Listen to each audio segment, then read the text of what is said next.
upper90studios.com. upper90studios.com. Fantasy Premier League cheats and tips revealed. We'll show you our secret strategy for how we ranked in the top 1 to 2% of all FPL players every year since 2007. Huge Game Week 23, 11 wildcard transfers, 96 points, top 1%. Our biggest FPL mistake we've made so far this season revealed, and our top FPL tips for Game Week 24. We'll break down our team from goalkeepers to forwards and show you all our transfers. Let's begin with the Game Week 23 review. We used our wildcard last week. Just 4 players survived in our squad out of 15. That means 11 transfers in total. How did we do? We had the biggest Game Week points total of the season, which saw our team rocket up the overall ranking. We started the week at 86,000th place and moved all the way to 33,000th. We're definitely now into the top 1% of all FPL players. But it didn't start off really well. Some of the players we sold using our wildcard made us question it if we had made a huge mistake at the beginning. Leicester City's defender, Marcin Vasilevsky, he scored against Manchester United. David Silva got on the score sheet against Chelsea. Harry Kane for Tottenham produced another brilliant performance. So we were close to a full meltdown, and then Arsenal. And 5 minutes in, Olivier Giroud was on the score sheet. That was a huge sigh of relief. Our direct replacement for David Silva was Santi Cazorla, and that was phenomenal for us. Captain, 34 points, 1 goal, 2 assists, clean sheet, and maximum bonus points. Couldn't have gotten any better. Arsenal came through huge for us. Totally made us forget about Tottenham, and we were getting a little bit greedy because we saw Giroud heading a perfect cross from Cazorla onto the crossbar, and we were upset about that, but that's just greed. To be fair, Cazorla's goal came off one of the luckiest penalties we've ever seen. Went off Brad Guzan's hand. I don't know how he didn't keep that out. A top standout for us this week was Sunderland's Patrick Van Aanholt. 12 points, just £4.2 million.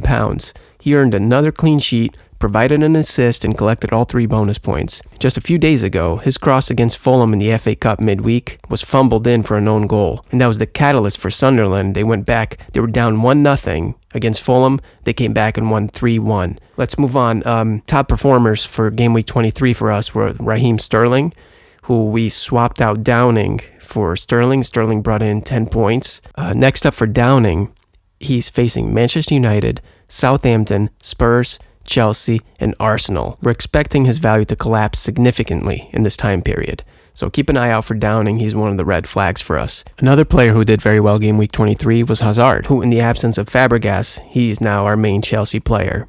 And Diego Costa's out as well. Let's move on to our biggest mistake we've made so far this season.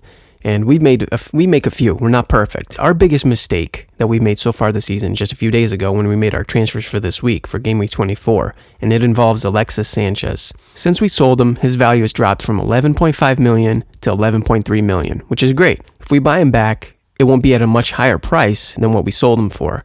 That's the good news. The bad news is when we planned out the wildcard transfers for the second half of the season, we were planning on getting him back in just 2 moves, as few moves as possible. For instance, we could downgrade Nathaniel Klein for a cheaper defender and sell our least informed midfielder to get Sanchez back. But this week, we jumped the gun a little bit. We saw Hector Bellerin of Arsenal, and he was available at just $4.4 million, so we pulled the trigger. The problem is, he plays for Arsenal, and we already own Cazorla and Giroud.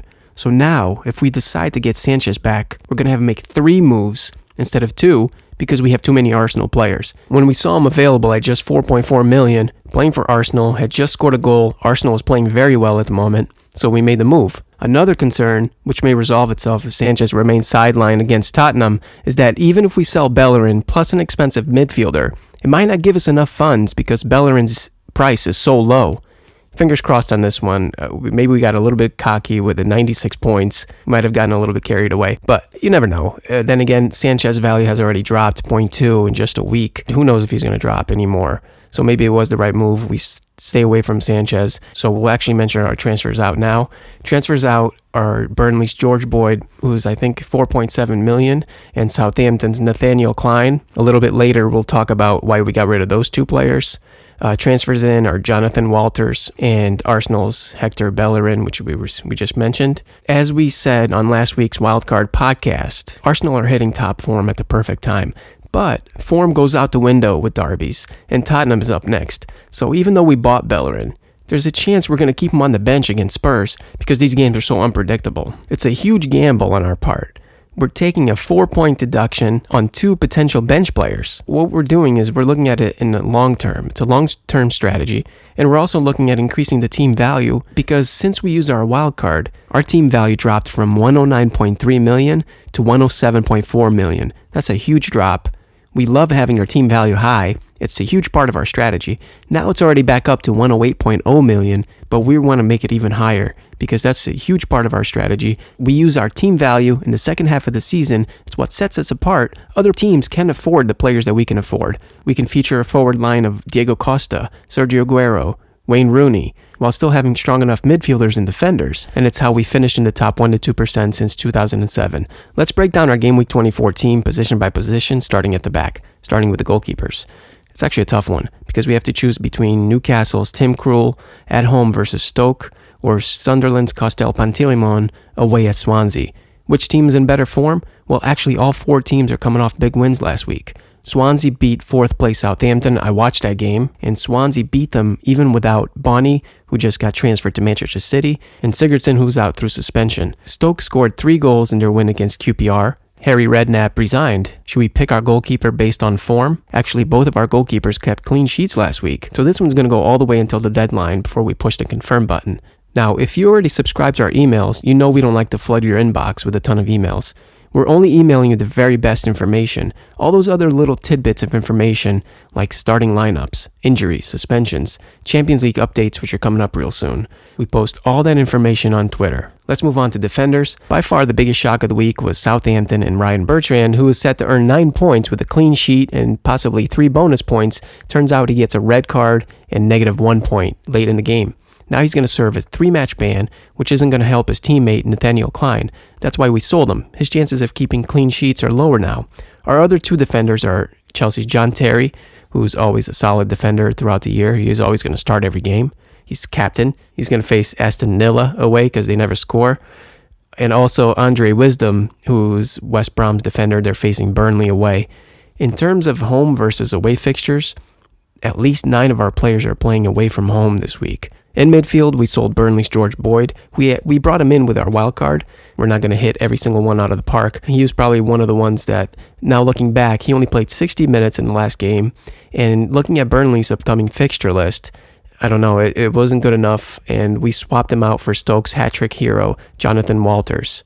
19 points, and his value is surely going to go up because he's down from 5.5 million to 5.2 million at the moment, and we expect his price to rise. Great news for Raheem Sterling is that Daniel Sturridge is back for Liverpool, already scored in just 12 minutes of action in his last game.